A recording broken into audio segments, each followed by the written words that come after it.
Caros alunos, boa noite. A nossa aula de hoje a gente vai tratar sobre a Lei Maria da Penha. Antes de falar sobre a Lei Maria da Penha, eu gostaria de fazer um pequeno resumo histórico pela luta das mulheres por igualdade e por justiça social que a sociedade no mundo inteiro negou a elas. Infelizmente, a falsa concepção de que a mulher é um ser inferior ao homem, ela data de milênios, de muito tempo, e persiste com um machismo enraizado, um machismo estrutural que persiste até os dias atuais. Se atentarmos a trechos bíblicos com uma visão não de devoção, você analisa o trecho bíblico não como uma forma de devoção, mas através de um olhar sociológico e antropológico, a gente pode perceber que no Antigo Testamento, trechos, por, trechos que, por esta visão histórica, pode ter tido uma parcela, uma contribuição na estrutura do machismo que existe hoje. Então, se a gente pega o livro de Gênesis, a gente percebe logo no começo que Deus criou Eva através da costela de Adão e criou Eva porque Adão estava triste, solitário no paraíso. Então, a mulher ela foi criada para alegrar o homem, para servir o homem. E uma outra visão que se tem dessa forma antropológica é a culpa que a mulher carrega desde a época da criação. Então, a mulher ela é tentada pelo demônio, né, e oferece o fruto proibido, o fruto da ciência, para o Adão, e depois eles são expulsos do paraíso e a mulher, Eva, ela carrega todo o peso da culpa, né? E deixando assim Adão como se fosse uma vítima, como se ele não pudesse ter dito não, eu não quero, né?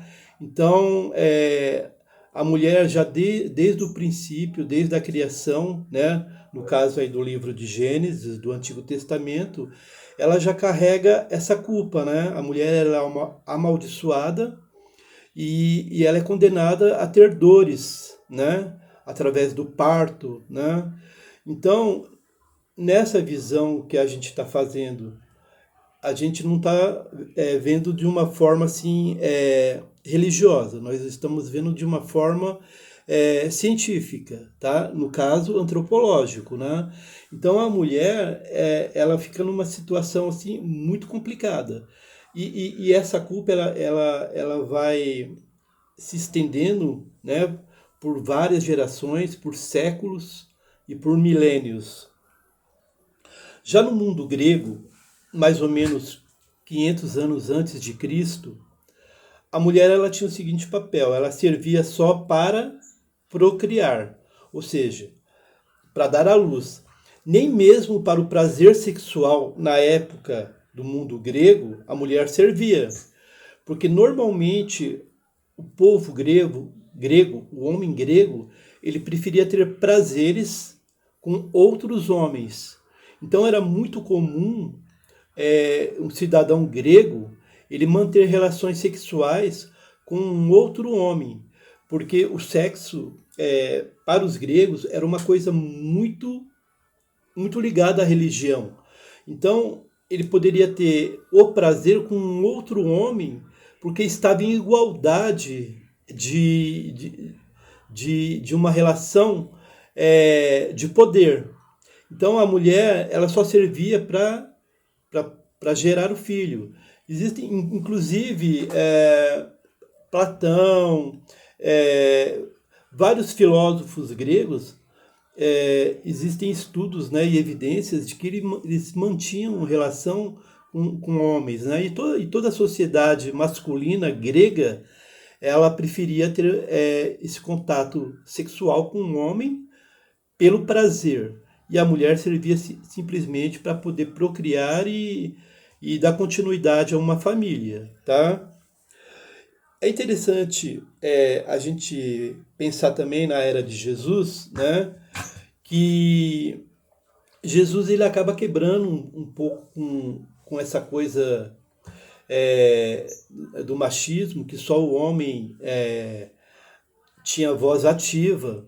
E é interessante a gente perceber que na história cristã, quando Jesus foi preso, né? E foi as mulheres que esteve do lado de Jesus. Porque todos os 12 homens, discípulos de Jesus, todos fugiram, todos se esconderam, né? E quando Jesus é crucificado e ele é retirado ali da cruz, no chão, são as mulheres que estavam ali com ele. Madalena, Maria e outras que seguiam Jesus. Então, elas tiveram peito, elas foram fortes para enfrentar os soldados romanos e poder dar aquela atenção ao corpo de Jesus que estava ali caído. E aonde é que estavam os 12 homens, os 12 discípulos de Jesus?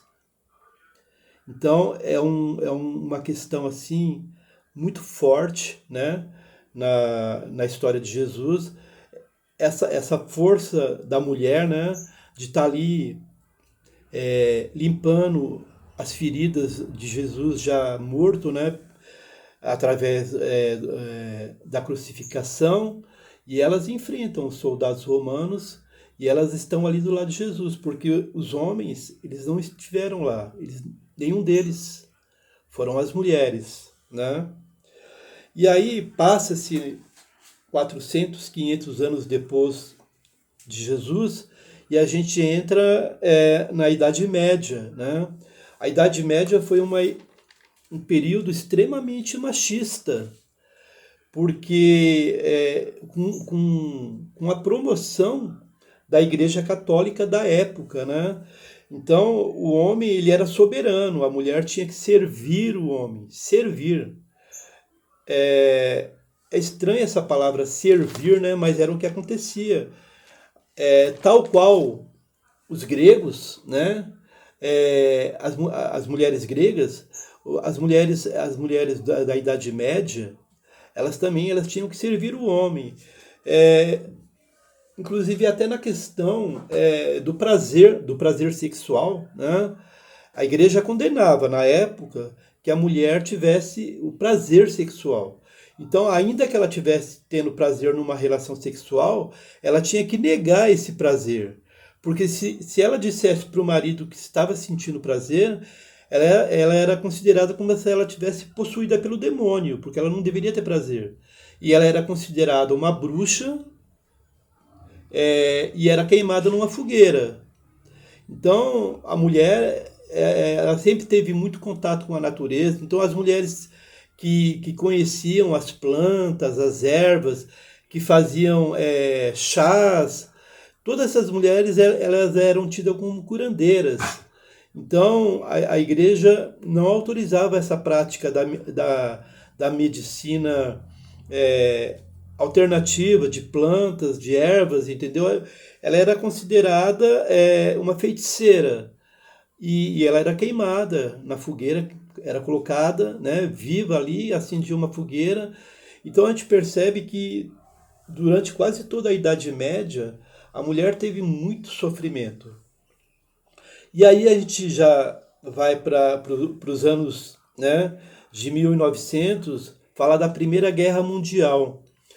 Quando os homens vão para a guerra, né, já havia as fábricas, a industrialização na Europa assim estava assim muito grande, fabricando diversas coisas. Então, os homens eles eram chamados para a guerra e tinham que ir para a guerra.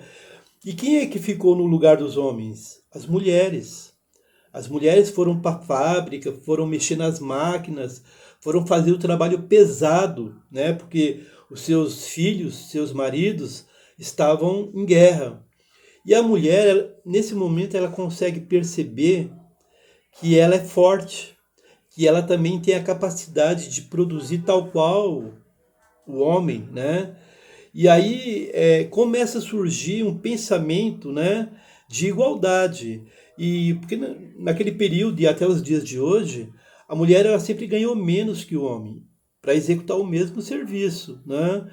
Então, a partir da Primeira Guerra Mundial, começa a haver uma consciência feminina de que a mulher ela tem o poder, porque se ela trabalha ali na fábrica, faz todo o trabalho pesado, ela é tão forte quanto qualquer outro homem, né? E esse pensamento ele começa a correr as décadas e a mulher ela começa a lutar por igualdade. Quando a gente chega nos anos de 1970, mais ou menos, a mulher ela começa a reivindicar o direito ao corpo dela. Por exemplo, a mulher ela tinha relação com o marido, às vezes uma relação até abusiva, né, por parte do marido, e todo ano a mulher ficava grávida, porque não existia uma forma de prevenção. Então, a mulher ela sofria, ela às vezes era até obrigada a manter relação sexual com o marido, e todo ano ela estava grávida. Quem é um pouco mais velho sabe que há um período atrás, uns 50 anos atrás, as famílias eram muito numerosas, tinham muitos filhos, porque não existia um método anticoncepcional. E aí, quando a ciência ela começa a produzir a pílula anticoncepcional, né? E aí foi uma revolução, porque muitos membros conservadores da igreja não concordavam, considerava isso uma espécie de aborto, né? Então a mulher ela foi para a rua, ela foi reivindicar os direitos dela, falar não, nós somos proprietárias do nosso corpo, nós não queremos ficar parindo o ano inteiro, né? Ter dezenas de filhos, a gente não quer isso para o nosso corpo, para a nossa vida. E a mulher ela marcha pelas ruas de diversos países, dando apoio e querendo tornar a pílula anticoncepcional uma coisa legal. Né? E com muita luta elas conseguem. Né? Então, hoje, muitas mulheres que tomam anticoncepcional para prevenir de uma gravidez não desejada, às vezes não têm ideia de quantas mulheres lutou, quantas mulheres apanharam para poder fazer essa conquista de ter o anticoncepcional. Né? Então, é uma coisa assim, muito forte. Um outro assunto é o divórcio, porque a mulher ela era obrigada a casar com um homem e ficar com ele o resto da vida, ainda que ela apanhasse, que ela sofresse na mão desse homem, que não amasse mais, porque era considerado assim, um pecado muito grande. Né? E aí a gente entra naquela questão religiosa, sempre entra, não tem como.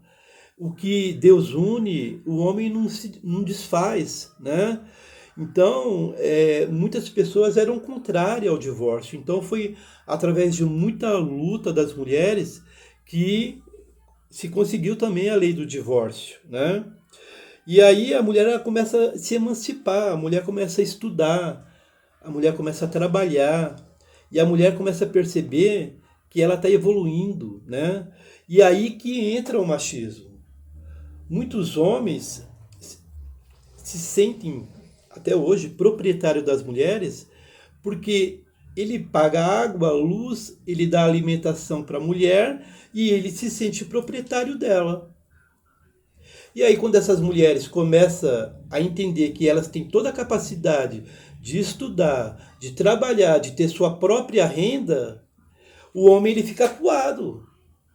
Ele fica acuado, ele fica falando, opa, se ela tiver dinheiro, se ela tiver trabalho, ela não vai querer mais que eu mando nela.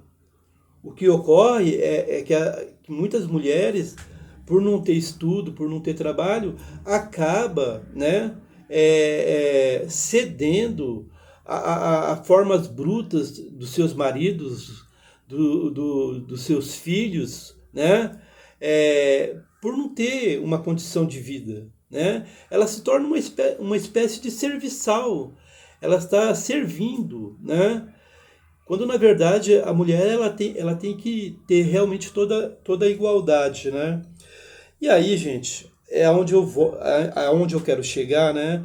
Toda essa emancipação da mulher que vem de muito tempo, né? Ela causa em alguns homens, né, esse sentimento de inferioridade. E aí, junto com ele, todo esse machismo estruturado, passado de geração para geração, né? E é onde a gente vê os casos aí de feminicídio, homens matando, se sentindo proprietário das mulheres, matando, né? Violentando, né? E aí é necessário, né? Em 2006, uma lei chamada Maria da Penha, a Lei 11.340, que começa a mudar a situação, porque o homem batia, o homem matava e estava tudo bem. Agora não, agora essa lei ela entra para proteger as mulheres, para manter o distanciamento do agressor, para ter uma punição mais rigorosa do agressor, do assassino, né? Então essa lei ela tem algumas falhas, ela não está completa, talvez não, ainda tem muito, né? Só que esse debate da violência do homem contra a mulher, por ela ser o ser feminino, é uma luta, um assunto que a gente tem que estar discutindo na sociedade direto, constantemente, né? Até os nossos legisladores começar a fazer, promover leis mais severas e que realmente, né, coloquem esses agressores na cadeia, né? E que as mulheres possam viver em paz com seus filhos, né? Ter direito ao estudo, ao trabalho, né? Porque a mulher é um ser igual ao homem. Ela não difere nada na questão de poder, né? E aí, para terminar, gente, eu queria falar um trecho de uma música, né? E homenagear todas vocês, minhas alunas, né? E conscientizar os meninos, os rapazes, né? De que o machismo mata. E a gente precisa começar a combater e combater, perceber dentro de si manifestações de racismo e a partir disso você começar a combater esse mal, porque o machismo é um mal. Tá ok, gente? E aí eu vou passar uma atividade para vocês aí no Google Sala de Aula ou pelo WhatsApp para vocês fazerem um comentário da pergunta que eu vou fazer, tá ok? Então, dizem que a mulher é um sexo frágil, mas que mentira absurda. Eu que faço parte da rotina de uma delas, sei que a força está com ela. Satisfaz meu ego se fingindo submissa, mas no fundo me enfeitiça. Mulher, do barro em que você foi gerada, me veio a inspiração para mim poder cantar você nesta canção. Mulher, na escola em que você foi ensinada, jamais tirei uns 10. Eu sou forte, mas não chego aos seus pés. Grande abraço.